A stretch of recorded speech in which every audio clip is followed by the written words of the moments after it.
Yang nga ba yan? Ito yung gagamit nyo kita. Gis lang ano, gis lang. Sa gitna? Oo.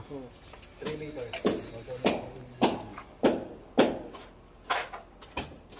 Para hati lang ng hati ang isang box.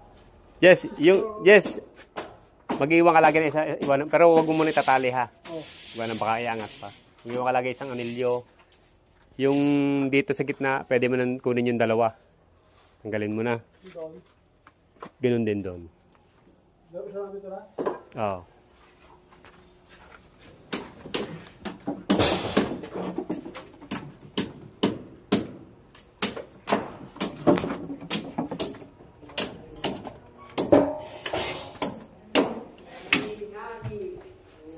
Kasi ilalim pang nga pala ang biga niyan kasi yung pinaka ganon yan nakapatong.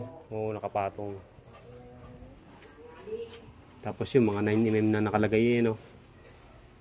Kasi gagawa. Ito pa yung pinakaibabaw eh. Oo, hanap na lang tayo ng garne. Tapos maglalagay tayo ng isang D12 diretso. Doon. Babawasan po ito. Oo, bawasan na natin yan. Kahit siguro mga hanggang 2. Bawasan ano para. Ayusin ko pa yung keeping gun eh, kaya hindi ko pa pinapagamit. Kaya testerin ko yung ngayon.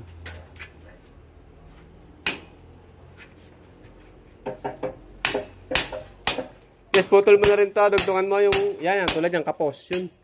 Yung patayo. Tika sa akin. Yung pang, wala na pala, nagawa na. Yung pang anilyo sana. Oo, yan, dudugtungan mo yan. Tsaka yung dalawang yun, dugtungan mo rin. Bumutol ka ng mga 80. Digis lang. Oo, digis.